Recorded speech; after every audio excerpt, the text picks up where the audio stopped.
Eliezer tidak melaksanakan upaya paksa, dia itu diperintah oleh sang jenderal ya, yang harus tunduk, patuh dan taat. Jadi yang saya katakan ajas imanat dan ajas idamun. Makanya saya bilang kalau lebih jelas, udah jaksa agungnya dengan saya sekalian debatnya. Ya, mohon ditantang di sini, saya terbuka, saya ngajak jaksa agung untuk debat tentang JC dan tuntutan itu. Saya nyatakan terbuka kepada media. Saya minta jaksa agung berhadapan dengan saya, debat terbuka tentang pengertian eksekutor, dilema yuridis, apalagi tuntutan yang 12 tahun. Saya terbuka. Seluruh media yang saya tidak pernah hadir, silahkan kutip, silahkan tayangkan. Saya minta, ini resmi loh pernyataan saya. Saya minta dengan jaksa agungnya untuk debat masalah tuntutan 12 tahun. Sebelum lanjut nonton video ini, jangan lupa tekan tombol subscribe, nyalain loncengnya, like, dan share ke teman-teman kalian. Kang Asep, apakah memang ada makna tertentu vonis dari Richard Eliezer ditempatkan belakangan dibandingkan dengan Ferdy Sambo dan Putri Chandrawati, Kang Asep? Ya, sekarang mungkin saya bukan sebagai pengamat, sebagai dukun ya, Pak Sulaiman minta maaf pada guru saya. Sebagai dukun ya, memang kan kita senang tuh, angka 13 tuh angka sial, mudah-mudahan membawa sial kepada yang diputus angka 13, tapi angka 15 diputus adalah bilangan prima tidak berbagi, artinya ya itulah supaya tidak berbagi tentang dosa gitu kan. Ketika ada orang menginsafi, menyadari, mengakui perbuatannya, pengakuan dosa, dia tidak berbagi dosanya, silahkanlah mereka di angka 13 gitu. Itulah mungkin sindiran saya. Karena kalau lihat sekali lagi ya, kalau lihat sekarang perkembangan detik-detik terakhir ya, sekira ya nampaknya yang bicara bukan huruf, tapi angka. Nah, kalau bicara angka, tidak hanya angka tanggal penentuan, tapi termasuk vonis gitu kan. Jadi, saya cuma senyum-senyum saja gitu kan, karena ketika angka yang bicara, inilah keadilan diukur dengan kuantitas gitu kan, bukan dengan kualitas. Kalau keadilan diukur dengan angka, yang terjadi apa? Kebohongan gitu kan. Kebohongan tadi disebut oleh Roni, misalkan, bahwa menggunakan BAP itu pasal 75, KUHP mengatakan pemeriksaan untuk apa? Untuk perkara. Nah, kalau itu bukan untuk perkara, bukan BAP, namanya BAP. Nah, tahu bab? Nah, bang, pasangan dong gitu. Nah, itu yang terjadi, itu satu. Kedua, yang menarik lagi yang dikatakan sindiran 13-15, ada sindiran kepada mereka-mereka bahwa jelas klaimnya Roni itu adalah JC. Ya, bukan justice kalkulator. Kalau menghitung 8 sama 15 itu namanya kalkulator. Pahami ya, di undang-undang LPSK itu pasal diuntukkan pasal 10 ayunto pasal 5 ada penjelasannya paling ringan. Kalau ringan tuh ya ringan, ini paling lagi. Ya berarti di bawah bisa lepas, bisa bebas. Kemudian kita lihat di konvensi internasional bahasanya jelas tidak diproses. Kemudian lihat kalau dia pasal penyertaan, kalau pelaku nggak ada pelaku utama, apalagi istilahnya eksekutor, malah lebih membingungkan lagi, kelihatan gamangnya, bingungnya seorang penuntut umum mengeluarkan kata dilema yuridis. Ya sekali lagi, kajian lebih lanjut. Lah, kalau kajian lebih lanjut tuh di kuliah di fakultas saya, hukum saya tuh jelas saya kasih tahu nanti. Lahirnya pasal 10A dan penjelasan itu adalah bagaimana ketika Mahkamah Agung LPSK, yaitu kumpulan-kumpulan itu dijadikan norma pasal 10A yang meratifikasi termasuk konvensi, itu yang terjadi. Jadi pasalnya pasal tekstual paling ringan. Nah, itu yang nampak. Jadi kalau sekarang jaksa mengatakan kajian lebih lanjut, ya apa yang harus dikaji itu sudah norma. Nah, ajasnya apa? Presumption iuris de jure. Artinya apa? Setiap undang-undang diundangkan berlaku bagi siapapun. Dan jangan mengatakan lex jura, apapun seberat hukuman itu harus dilakukan. Jadi sekali lagi, itulah hukum terbaru. Jadi pasal 10A yang harus dikenakan kepada Eliezer ini ya, itu lahir di zaman milenial, konsepnya dari sistem yang berbeda. Kita ini saya zaman dengan Pak Sulaiman Ponto lahir di zaman kolonial, belajar hukumnya zaman kolonial yang memang tidak nyambung, tapi harus ada ini hukum yang terbaru mengejamping hukum yang lama. Jadi kalau dia dilema yuridis berarti tidak bisa baca pasal. Ya, nah ini harus diselesaikan. Ini kan tataran praktis, pragmatis, bukan tataran teoritis. Itu. Ada yang lebih penting lagi untuk dipahami oleh semua, gitu kan?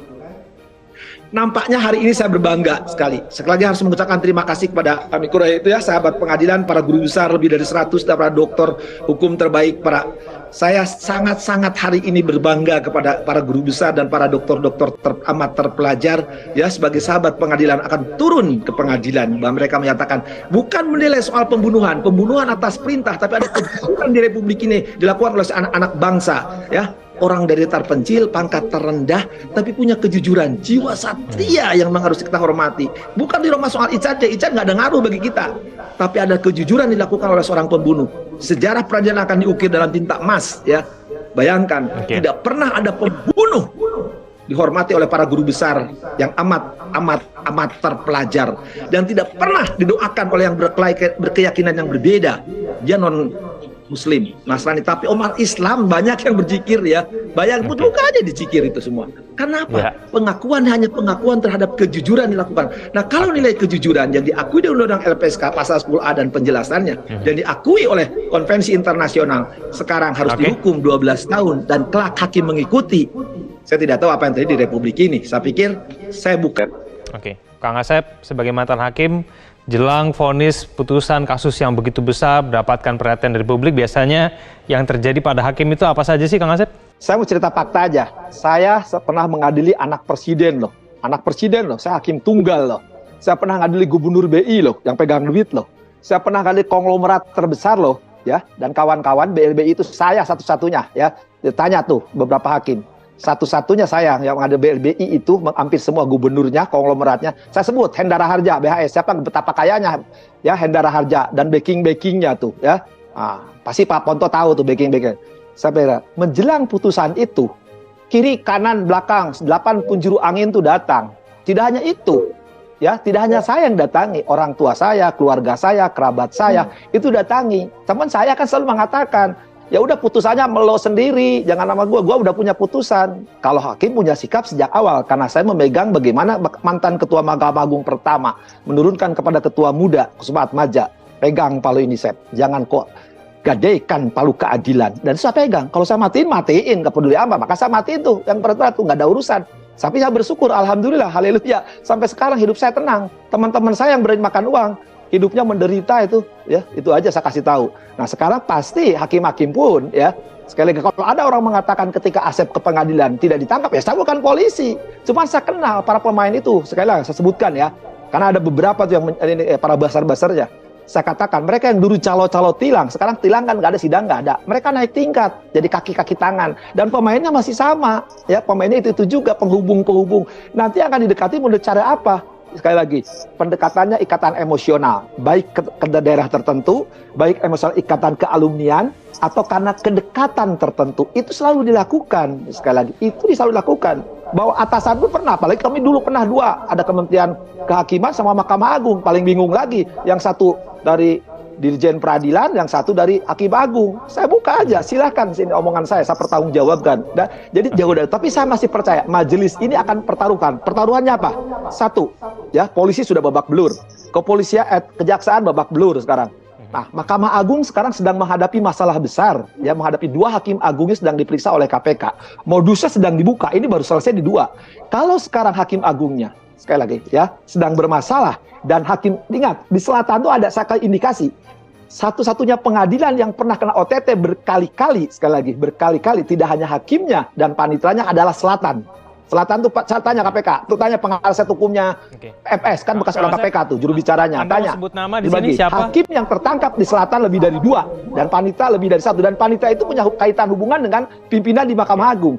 Jadi sekali lagi betul dikata Pak Sulaiman, bagaimana sekarang mengamankan hakim itu ya dari interaksi, komunikasi. Tadi komunikasi berbagai cara akan ditempuh.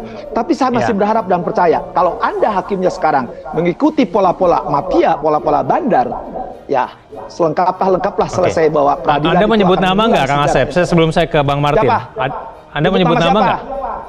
Siapa calonnya? Siapa yang kemudian berusaha untuk melakukan tekanan itu? Ya kalau disebut nama ya kabur, karena tindak pidana itu harus full toid, dia telah melakukan, itu harus ditangkap. Kalau sedang berusaha jalan-jalan nggak boleh disebut nama. Sebut nama waktu Pak Sulaiman senyum-senyum, gimana nangkapnya? Wong tindak pidana aja belum terjadi. Yang bergerak itu adalah para kaki tangan, kutuk-kupret. Sedangkan toge, sekali lagi toge itu kan bengkok tuh, ya harus dilurusin. Mereka cuma senyum-senyum, tinggal gini aja, ketemu di mana, di mall-mall ternama. Kalau pengen tahu main-main di mall-mall ternama itu kumpulnya ada, ya. Saya katakan, sekarang kalau orang mengatakan kenapa Asep nggak menyebut nama, kan mereka belum melakukan, baru bergerakan mempengaruhi. Nah, tindak pidana foto itu kalau sudah terjadi, ini bukan percobaan, hati-hati ya. Ini yang harus dikerjanya, anak buahnya Pak Sulaiman dan kawan-kawan. Oke, baik Kang Asep, jaksa penuntut umum katakan Eliezer adalah eksekutor. Tapi tim kuasa hukum Eliezer katakan dia bukan eksekutor, tidak ada mens rea, tidak ada niat jahat di situ. Kalau Anda melihat eksekutor apa bukan Eliezer, Kang Asep? Ya. Gini, kalau belajar hukum itu harus belajar terminologi hukum. Terminologi hukum itu kena eksekutor. Eksekutor itu yang melaksanakan eksekusi. Kalau pidana yang melaksanakan eksekusi adalah jaksa penuntut umum. Justru JPU sendiri eksekutor. Kalau perdata namanya jurusita. Nah, kalau jaksa menggunakan pasal 55, jelas Eliezer itu bukan eksekutor. Yang disuruh melakukan, yang nyuruh Sambo itu. Jadi kalau sekarang mengatakan karena dia eksekutor, maka hukumnya besar.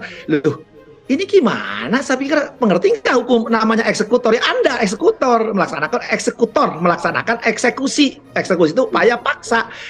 Eliezer tidak melaksanakan upaya paksa. Dia itu diperintah oleh sang jenderal, ya, yang harus tunduk, patuh dan taat. Jadi saya katakan ajas imandat dan ajas idamun.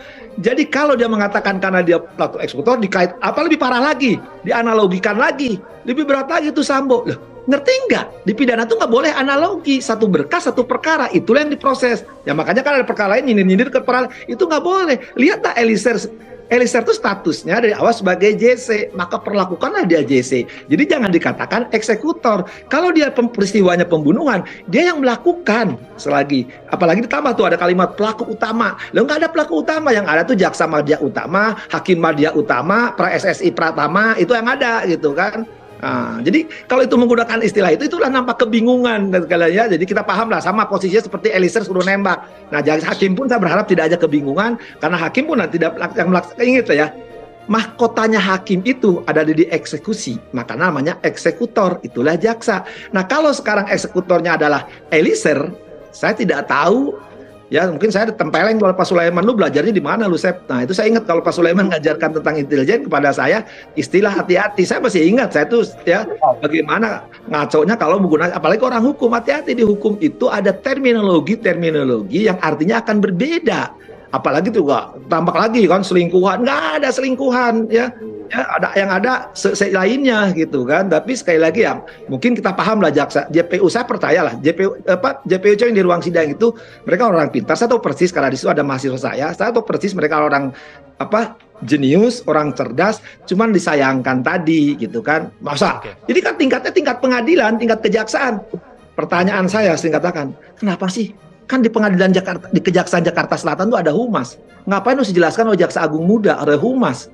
Betapa semangatnya lah menjelaskan tuh. Ya jelaskan aja humas, jelaskan aja. Kan yang lebih tahu. Lah, makanya saya bilang kalau lebih jelas, udah jaksa agungnya dengan saya sekalian debatnya. Ya, mohon ditantang di sini, saya terbuka. Saya ngajak jaksa agung untuk debat tentang JC dan tuntutan itu. Saya nyatakan terbuka pada media. Saya minta jaksa agung berhadapan dengan saya, debat terbuka tentang pengertian eksekutor, dilema yuridis, apalagi tuntutan yang 12 tahun. Saya terbuka. Seluruh media yang saya tidak pernah hadir, silahkan kutip, silahkan tayangkan. Saya minta, ini resmi loh pernyataan saya. Saya minta dengan jaksa agungnya untuk debat masalah tuntutan 12 tahun. Baik, semoga tantangannya ditanggapi ya, Kang Asep ya.